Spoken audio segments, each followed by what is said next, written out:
మనం ఎవరినైతే ఎక్కువగా నమ్ముతామో వాళ్ళే మనల్ని మోసం చేస్తారు. మనం ఏ దీపం అయితే ఆరిపోతుందని చేయిలు అడ్డం పెట్టి దీపాన్ని కాపాడుతామో ఆ దీపానికి ఇంకొంచెం నీ చేతుల్ని దగ్గరగా పెట్టి చూడు, ఆ దీపమే నీ చేయిలను కాలుస్తుంది.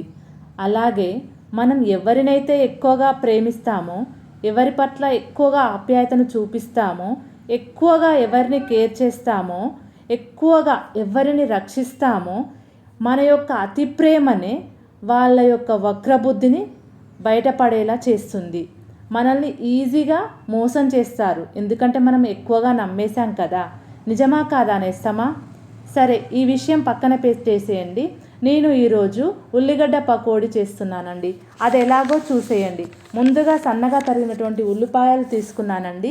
అందులో కొన్ని పచ్చిమిర్చి, ఓమ, జీలకర్ర, మెంతుల పొడి, ధనియాల పొడి, ఉప్పు, కరివేపాకు, కొత్తిమీర వేసి శనగపిండి వేసి బాగా కలిపి ఒక 10 నిమిషాలు పక్కన పెట్టుకున్నానండి. ఒక మూకుడు పెట్టేసి దాంట్లో ఆయిల్ వేసి ఆయిల్ బాగా వేడెక్కాక ఈ యొక్క శనగపిండి ముద్దను అందులోపల విడుస్తూ ఉండాలండి, విడివిడిగా ముద్దలు రాకుండా. అలా చేయడం వల్ల మనకు పకోడీ అనేటువంటిది రెడీ అయిపోయిందండి. కరకరలాడే పకోడీ రెడీ అయింది. మీకు నా యొక్క వీడియో నచ్చితే లైక్ చేయండి, షేర్ చేయండి. Thank you.